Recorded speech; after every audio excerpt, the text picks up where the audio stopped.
এই যে না 50,000 টাকা আছে, তুমি এখনই তোমার ম্যাডাম নিয়ে দিয়ে আসবা। জি স্যার, আমি এখনই যাইতাছি। এই এদিকে আসো। জি স্যার বলেন। তুমি যে টাকাটা নিয়ে সাথে সাথে চলে যেতেছ, একটা বার কি গুনে দেখছো এখানে 50,000 টাকা ঠিক আছে কিনা? স্যার যেহেতু দিছে এখানে 50,000 টাকা ঠিকই আছে। আমি টাকা দিছি দিকে কি হইছে? আমার কি ভুল হইতে পারে না? টাকা গইনা নেওয়া হচ্ছে সুন্নত, হইনা নাও।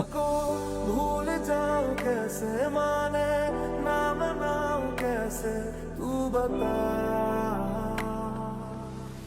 रोके 50,500? और है तू रहना এবার তো আমার গুনায় কোনো ভুল হয়েছে না। স্যার কি তাহলে 500 টাকা বেশি দিছে? কিন্তু স্যার তো কইছে না 50,000 টাকা। এই 500 টাকা মাইরা দিমু, মাইরা দিলে স্যার তো কইতে পারতো না, কারণ স্যার জানে না 50,000 টাকা। এই 500 টাকা মাইরেই দেই। এই টিয়াটা যদি আমি রাইখা দেই আর স্যার যদি এটা কোনোভাবে জানতে পারে, পরে তো আমার চাকরিটাই থাকতো না। কিন্তু এই টিয়াটা হইলে তো আমার মার ওষুধের টিয়াটা হয়ে গেল কইলে। কি ব্যাপার ভাই, আপনি কি কোনো বিষয় নিয়ে চিন্তিত? না তেমন কিছু না, তবে একটা ডিসিশন লইয়া অনেক চিন্তায় আছি। কিছুটা আমি শুনছি, আপনি চাইলে পুরো বিষয়টা আমাকে বলতে পারেন। আমার স্যারে 50,000 টাকা দিয়েছিল, ম্যাডাম রে দিতাম, কিন্তু এনে 500 টাকা বেশি। আমার এক মনে কইতেছে টিয়াটা রাইখা দিই, আরেক মনে কইতেছে টিয়াটা ফেরত দিয়ে দিই।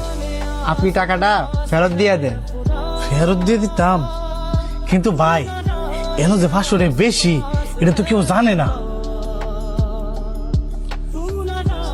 কেউ না জানলেও একজন কিন্তু সবই জানে, সবই দেখে।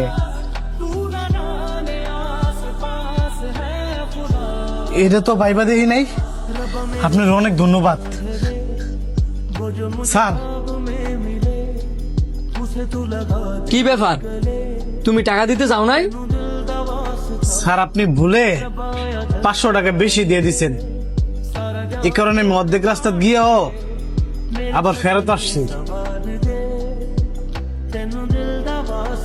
আমি 500 টাকা ভুলে দেই নাই, ইচ্ছা কইরা দিছি। তুমি তো চাইলে এই টাকাটা পকেটও করতে পারতা। স্যার এটা আমি কিভাবে করি?